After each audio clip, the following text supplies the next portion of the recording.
Welcome back to Buckets, WNBA edition. I am your host, Jim Turvey. I am here with Dano Mataya. It is a Tuesday. It's a fun Tuesday. It's a busy, basically full slate Tuesday.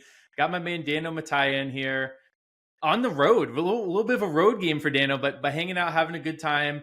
Dano, you excited for this big slate here? I'll get to bragging in a second, but let's talk about the slate here. Talk briefly about the slate here first. Oh man, I'm coming live from Cabo. It's been great celebrating my mother-in-law's 60th. So took the wife out here, staying at an awesome villa, won a lot of bets.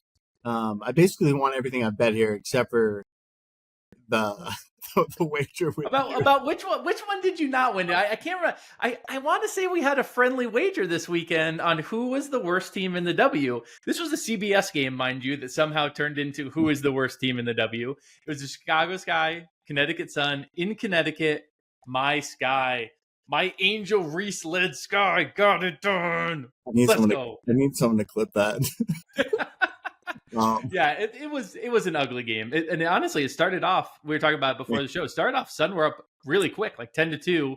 You said you captured that nice little middle, but listen, Sky, the minute Jim conceded through text, I did the old reverse jinx right off the bat. Boom. I immediately texted my guy and said, "Hey, let's get down on some Sky. I'm not losing." This evil genius is reverse jinxing it 1 minute into the game. This is bad vibes. I mean, no reverse jinx though. Angel Reese had a triple double, like the third fastest to ever do it. Deserves her flowers. Cool, maybe the point forward thing is, granted it was the Sun, but played her ass off. Yeah, actually, we'll talk about that because they're in action again today. But we did have a public bet on it, which was you came up with whoever. We just did straight up money line. We said whoever wins the game, that person gets to choose the charity that the other person gives to. This is your idea, which I absolutely loved. I'm going to, I love nothing more than hopping up on my high horse and defending Angel Reese on this podcast and online. Hell yeah. So of course, got to go to the Angel Reese Foundation. There's stuff down there for like cyberbullying and stuff. I love it. Get these fucking trolls away from Angel Reese. Hey, she helped me cash my bet. I got a ton right now. Yeah, we got to get the cyberbullies off of Dano, honestly, because Dano had himself a day down in Cabo online as well. So, Hopefully, if you're listening to this, you know that Dano is not one. Do not yell at Dano on Twitter. Go touch some grass. Go touch her. Hey, find me in public. Buy me a beer, or I'll buy you a beer, and we'll talk about who texts me certain things. But yeah, time for best bets or what? Yeah, let's fire. Yeah, I love it. Let's fire off our best bets. So, like I said, the big old slate of games. What we're gonna do? Usually, I like to do. We do our best bets, and then we kind of have a fun little section in second half of the podcast, but actually it's a big enough slate that I think it'll just be fun to walk through these games. So we'll cover all the games eventually. Don't worry. But right off the bat, let's do just your best bets, Dana. What are your best bets for the Tuesday slate? Going back to the well, took a couple days off. I think I was right doing that. But Liberty first half -4.5 against the Atlanta Dream at home, and I'm taking Sparks team total under 73.5. Love it. My best bets, I've got the Golden State Valkyries money line +125, and I've got Aaliyah Boston over 12.5 points. When you came on, you said these were a couple of your bets, so hopefully you can help me talk through these. But let's start on your side of things, your side of the house. Why don't you talk through each of your best bets? What's leading you to these two bets of yours? Liberty after a loss has been like my favorite play over the last 3 years. This team is very prideful. They don't like to lose at all. They rarely lose 2 games in a row. Haven't done it in 3 years, basically. They're getting John Quell back. Dream are riding very high. And I mean, I'm intimidated by the Dream. I'm not going to lie. But this is the same Dream team that has a loss to the Connecticut Sun, which I think, I'm not trying to say, bet it or anything, but it wouldn't shock me if this Dream team ended up in the finals with how great they play and the variety and differential that they put up. And so my thing is prove it to me. I think the Liberty come out strong, smack them up a bit. 8.5 I'm a little scared about. I had this number at 6, but it wouldn't shock me if the Liberty covered. So I'm not taking full game. I'm taking the first half. I love it. Yeah, that first half Liberty off a loss has been a wagon in years past. I love that. Do you want to do your second best bet, the Yeah, Sparks, or I do you mean, want for me me, to? it's just the players who are available. Yeah, Odyssey Sims out, Kelsey Plum out. I think Kelsey Plum, not just from a scoring perspective, but from a facilitation standpoint, she's been averaging 9.6 assists over the last four. Like I just think she makes this team hum. She's too good to ignore. So I'm taking the Sparks team total under, and Seattle will be a little pissed off with how many points they gave up to Golden State. So I think Seattle's a good look too. Yeah, I mean, I think I'd play Seattle to double digits is a pivot if you want. nice. Love that. Yeah. So for my two best bets, I'll do the side I've got first on money line, Golden State. So they now officially have no Temi Fegbenley as well. But this is a Golden State team, so they're on the road against Dallas. They're plus money right now. So I logged a couple of bets ahead of the time when these numbers popped. I think it was like on Sunday, maybe even it was pretty early. It definitely wasn't earlier today. I think it was like midday yesterday. And I grabbed Golden State and I grabbed Seattle. Now, in part because of the injury stuff, the Seattle number has flown away. That number is long gone. Hopefully you got that Yeah. one. The Golden State number, I'm a little bit surprised, has moved against me a tiny bit or basically held steady. I don't see this. They're going up against a Dallas Wings team that, right now has the worst record in the W and really has not performed all that well. Again, it is a team, we say it time and time again, there is talent on this team, but it does not play well together. There are weird things going on there in Dallas. It just doesn't ever seem to click. For a second, it looked like Enrique might be out, and I was actually a little bit more nervous about this bet, if I'm being a little bit facetious here, because I do think that there is something about Enrique that doesn't work in that with that mix in Dallas. Yeah. Whereas this Valkyries team kind of seems the exact opposite. They now are without Zandolcini, Julie Vanloo, Temi Fegbenley. They're starting to lose players left and right, and guess what? It didn't matter last game. They beat the Seattle Storm, who are a very good team. This Natalie Nakase is really building up a pretty early case for Coach of the Year and just Running to be, away with it. Yeah, even if she doesn't win it, she's in the conversation now of like those coaches. When you talk about the best coaches in the W, she's in that conversation. Dallas. I'm not gonna. I don't see them as a favorite in this spot against Golden State, who just keeps grinding out really impressive wins. So you can attack this a couple different ways. You could try and look at like a Dallas team total under because the Valkyries defense has been really good. But I like the money line. I think if it's a close game, I trust Golden State to get it done. They've won some close games this year. So I'm going to stick with their side. Were you interested in this side as well? It sounded like 100%. Definitely taking the points and money line. Doug Kazarian texted me on Saturday, I guess, when they were playing the Storm, and he said, "Why are we not betting Valkyrie every single game?" Right? And, I love Doug, and I couldn't agree more. So. Yeah, it really is one of those where the market really doesn't seem to fully approve of them. Like it seems to be way behind. There's another team we'll talk about later that seems like behind in the other direction, where it just believes in them time after time. When it's like, I don't know if you really should be believing in them here. But yeah, I'm going to be on the Golden State side of that. You can get plus money on the money line. I like any plus number for the money line, to be honest here. And then I'll talk about my player props. So I'm going to Leah Boston over 12.5 points. I was debating playing this last game. So obviously Caitlin Clark is back. Caitlin came back to the court against the Liberty over the weekend. Unreal game. You kind of were sniffing around that, Dano. I think you said maybe on this pod or over text, like, I wouldn't be surprised if the Fever hand the Liberty their first loss. Well, look at that. They did indeed. Caitlin had an absolutely unreal game. I don't think anyone listening to this, I don't think there's any way you didn't see the highlights. I mean, she was the third three she had in that heat check where she just sprinted behind. Was it Lexi Hull or I'm not sure who it was. I was just like, give me the ball. Yeah. Took it, pulled up between two players. I mean, the shit she's doing is just absolutely incredible.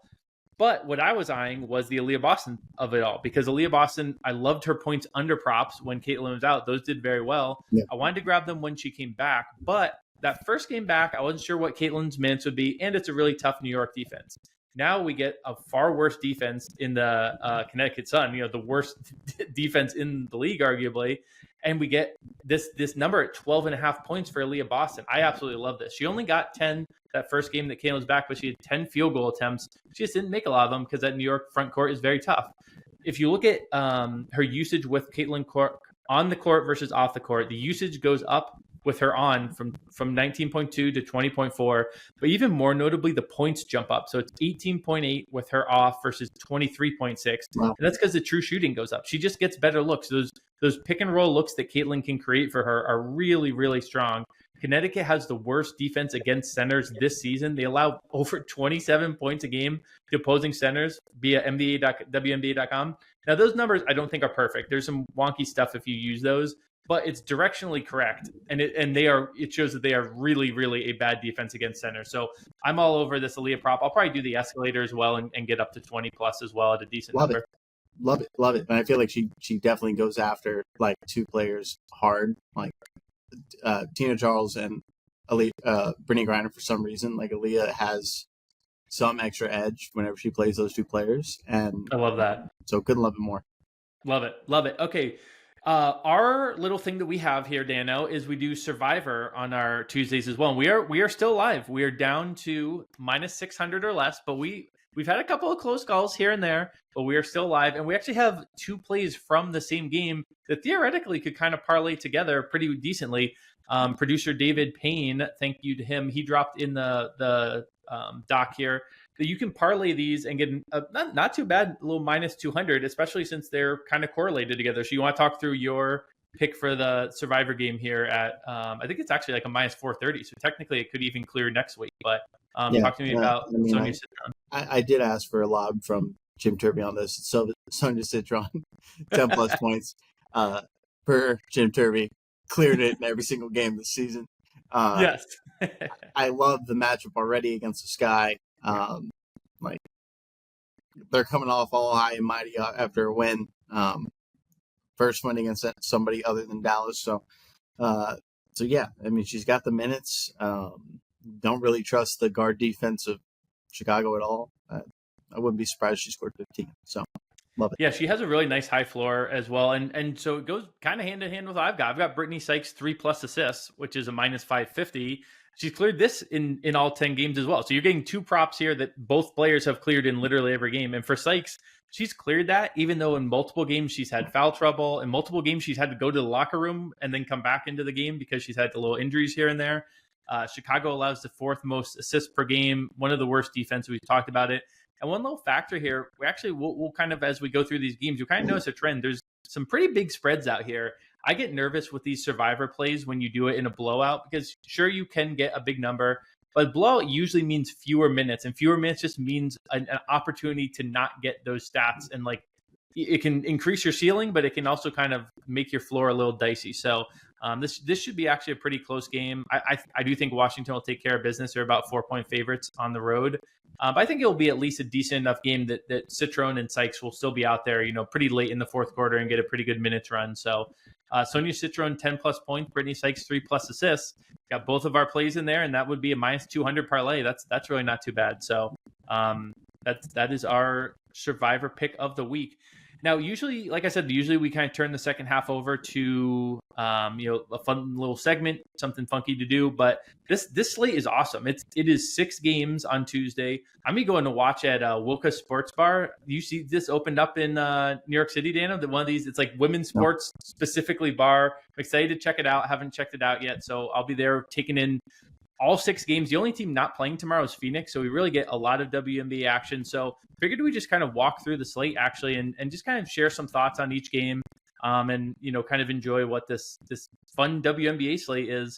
So let's start with Atlanta and New York. This is one of the best games of the night. I think it's probably the best game of the night. You talked about how good Atlanta has been to start the year. I'm with you on being interested in their ceiling, their floor, their everything. I mean, Smesco Coach of the Year, I would love to just kind of stop that count right now and cash that bet that we talked about in the preseason. New York is favored by 8.5. The total there is 163.5. You said they're getting Jonquel back. Is that a for sure, or you just have a strong feeling that she's going to be back? From what I read online, it's confirmed. Okay. Yeah. So why don't you talk about your thoughts on the game? I have a lean on a bet for this game that kind of ties into Jonquel playing, actually. But why don't you talk about your thoughts on this game? I mean, we know you're on Liberty first half. I know you had 6 for the game and kind of, respect Atlanta. Is there any other thoughts you had about this game in general?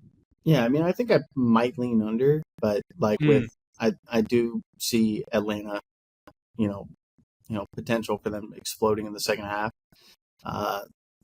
like they've done in the past. Like they killed Chicago, or tripping on who they were playing in the second half of that. Yeah, Chicago in the second half on Friday.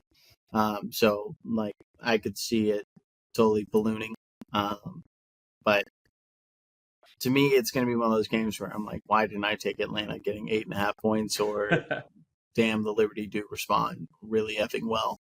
We haven't seen them lose this season yet, so we'll see. But to me, I think it's a great opportunity to bet live. Yeah, I agree with you on like we haven't seen it this season. I think Natasha Cloud, if anything, is the type of player who is going to start, like, is going to join that Liberty. Like, we lost, now I go berserk. She's been kind of quiet ever. She had that amazing first game of the year in front of the home crowd. I'm kind of, I don't know. I don't have a bet here for anything, but I'm just like, my gut is telling me this is going to be a nice Natasha Cloud game. Yeah, my gut's speaking to me here. The lean bet that I did have that maybe is like a little bit more analytically based, which is usually how I skew. Stewie under 6.5 rebounds. If Jonquel's back, she's averaging 4.4 rebounds per game in the games that Jonquel has played this season. Atlanta allows the fewest rebounds of any team in the W this season. They've got the double big with Breanna Jones and Brittany Griner, and I think those two will play a fair amount in this game against Stewie and Jonquel. So I think that 6.5 number is just too high right now. So I didn't make an official best bet, but we'll sprinkle in some bets as we talk through these games here and there. Let's go along to Connecticut at Indiana. So Indiana here is laying 18 points. This number opened up I think it opened up at 15.5, and it's only taken more money. Totals at 166. We got Sanaya Rivers questionable for Connecticut. We got DeWanna Bonner out for the Fever. I talked through my best bet in this game being the Aaliyah Boston bet. Do you have any thoughts on this game, or any kind of leans, or any gut calls of anyone who's going to have a big game or anything? I don't know. Bet Fever minus 18.5. Just fair. Set it and forget it. Yeah, like. We don't have to spend too much time on this game because honestly, I think it's gonna be a pretty big blowout. I'm physically banned from betting on the Sun, so you killed me by yourself. You were the one who told yourself to not bet on them again. Yeah. So thank you for that. Gotta listen to yourself. All right, let's go along to Washington at Chicago. Washington's favored by 4 in Chicago. Total of 156.5. No injuries here really to speak of. I mean, we got Vandersloot out for the year. Haley Van Lith had, her best game as a pro. Talking to some folks over in the Roto Grinders Discord, that was kind of my reaction as well of, maybe let's see this against a team that isn't the Connecticut Sun. No. Not to take away from it at all, but she is a player adjusting to the league, getting to play basically a college team is a nice adjustment. So what do you think about when you see this game? I think I would take Washington minus 4. It feels very eerily similar to this last Phoenix versus Sparks game, or Phoenix versus Aces game. I might just do something wild, bet like Mystics to win by exactly 6. Just got that. Okay. I like this. The Mystic himself, Dano, coming in with the Mystics minus 6. We'll have to see if that hits. If that hits, 6 exact. I don't know what the odds are, but all right. I like it for fun. I'm looking at, you talked about this, you shouted this out earlier when we were talking about the Chicago side of things. I think you clearly think it's going to be a relatively close game with the Mystics by 6. I think if this is a close game, I think that the Chicago is going to keep leaning into what we saw from Angel Reese last game. Her assist prop is at 3.5. She had 11 last game. You don't want to overreact to one game. But again, this is a situation where a team is kind of searching for its identity. Oh, yeah. If it's got something that's working with its offense now. Why would they not go to it? Yeah. Got to just the play, and the play worked really well. It's you get Angel under the basket, big cuts across, or in the high post. Yeah, I mean, she was and it just worked on repeat. Yeah. And Washington, Shakira Austin's a good defender. They have a good front court defense. But I think that play is going to work. It's certainly going to get drawn up a lot. There's going to be a lot of opportunities for that play. And I think that number is, I think we'll see her settle into kind of like a 5-6 a game. I think she really could be good in that creator role. So I want to play that over assist prop. I like it. And yeah, I don't trust Tyler Marsh in a close game. So I will feel comfortable betting the sticks if it gets down to it. So honestly, I do like that assist prop though. Yeah, probably not a bad game to live bet as well, to be honest with you. You kind of get a feel for what if the refs are sending Sykes to the line and all that. So next game seems like it should have been, like, if you started the year, you probably would have picked this out as the game of the day. No Asia Wilson is part of this. Also, the Aces have just been She out bad. for sure? What's that? She's out, confirmed. She is out for sure, confirmed, and that's why its number is up to Lynx minus 13 right now. This number was that's this is crazy, but I kind of I believe it honestly. Total here is 161.5. This Aces team has been dicey without Asia or with Asia, and now they don't have Asia. And this is a Lynx team that has really kind of settled in. You know, we talked about how they didn't cover a lot of their games to start the season. The offense has turned around. Fee's playing out of her mind right now. She had 24 points in the first half the other day, a first quarter where she outscored her opponent. My lean bet that I had in here, I wrote this up before the Asian news was official. I wanted to wait it out and then bet the Lynx. Unfortunately, it moved enough that I'm not going to be able to do that. But do you have any thoughts on this game? I see I stuttered a little bit there because I'm very happy to see David Payne put in the doc. Washington by exactly 6 is plus 2,200 at FanDuel. We gotta have that as a play. If I win, I'll send somebody $100. If that happens, I'll send somebody who replies to me limes $100. No, I mean, like when did we ever think the Aces would be double-digit dogs? Yeah. But yeah, I'm with you. Like, I mean, it's a game. It's a game for the Lynx to absolutely shit on Las Vegas.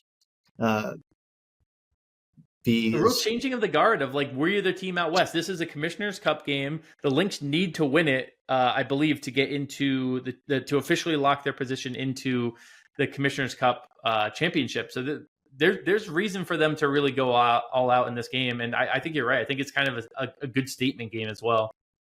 I love it. Next game we've got Golden State Valkyries at Dallas. We talked through this as Dallas being a 3-point favorite. Mm-hmm. Totals at 163.5. This game is crazy. The injury report / Euro report for this. So we got.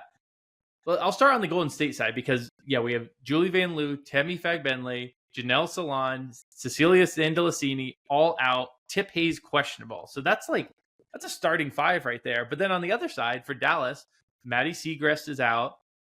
Luisa Gieseldor, I haven't said that name on a podcast before, but she's been starting and very good for them. She is now out for Eurobasket, and Tierra McCowan left a little while ago. So they're missing a couple bigs in general.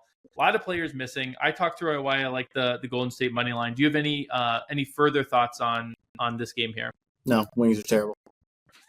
I agree. It kind of is just Wings are terrible. And even with 5 players out for Golden State, I mean, they brought in some players. I want to see. I think Caitlin Chen's going to have a game where that crowd just is going nuts and she scores like 15. I think that's going to be I think it's going to be a thing. I think everyone's going to be in Satu's mentions. It's going to be great.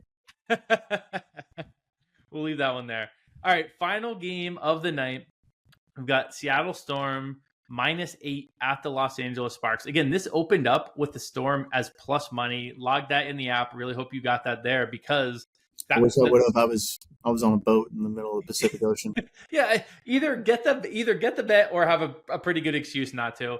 That moved pretty quickly, and then with the news of Kelsey Plum was out, that moved even more. Totals now at 159.5. Like I said, no Kelsey Plum, no Odyssey Sims, no Julie Aleman. So there's just no guards available for the Sparks. Your best bet here was team total under. I like that a lot. But is there any other thoughts on this game? No, Storm first half maybe. Storm first half. I honestly, because I got the number at the plus money on the Storm side of the money line, I had half a heart to try and buy back in. I was trying to talk myself into it of maybe a middle or a long shot spot, but there's just no guards. This is going to be Shea Petty 30 minutes. There's Jesus Christ. Unless they sign some they Sarah might Barker. Yeah, well, it's going to be a lot of Barker, and keep an eye on if they literally might try and sign a hardship contract tomorrow because they just genuinely don't have guards right now. I don't know what they're going to do. If they sign someone and able to get them to play it, maybe I'm vaguely intrigued just because this Seattle Storm team has been honestly a pretty big letdown this season. I'm looking to maybe offload a little of my stock.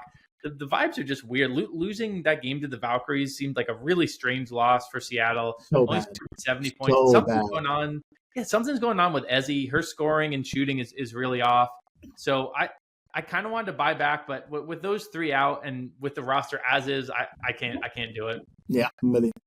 Yeah, I think that team total under is a great look. So, all right, well, we kept it nice and tight for you folks today. If you want to tail any of these bets that we talked through, obviously look for those quick slip links in the episode description. Other than that, follow us both in the app. We'll be posting some of that stuff this evening. If you're watching on YouTube, like and subscribe. If you're doing it on the podcast version, rating and review is awesome. Then, as always, thanks to David Payne on the audio, Gifford Gould for the YouTube side, and let's get buckets.